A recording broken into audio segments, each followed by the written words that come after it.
Hi, it's Dr. Dominique from BlissTherapy.me, and I wanted to take some time to focus on couples.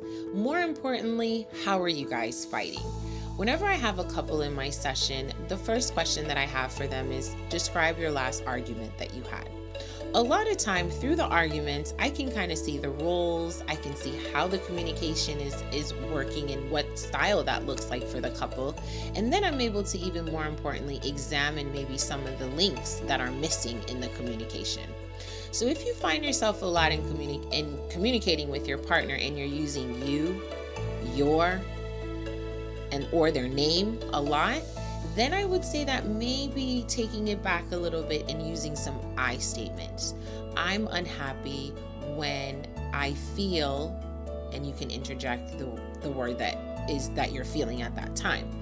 That may help the communication instead of you make me feel like, enter the word, right? So taking some form of ownership of one, acknowledging your feelings, before already blaming the partner, right?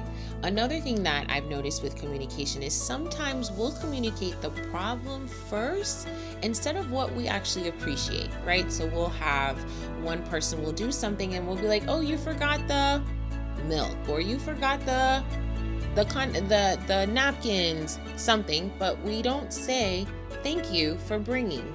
Thank you for thinking of us, right? And I know sometimes couples are just like, I don't have time to always be validating or saying thank you. But is that the kind of relationship that you want? A relationship where we're so busy that we can't take 2 seconds to say thank you or 2 seconds to validate our partner?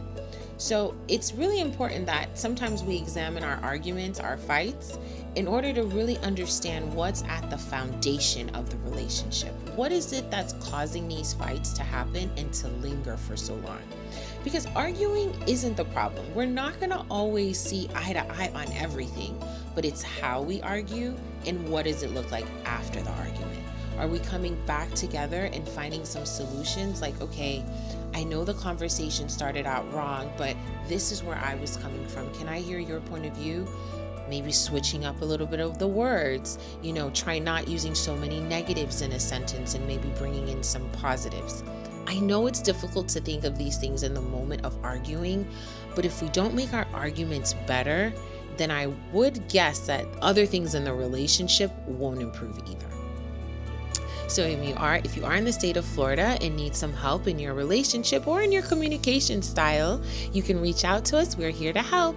Have a blissful day.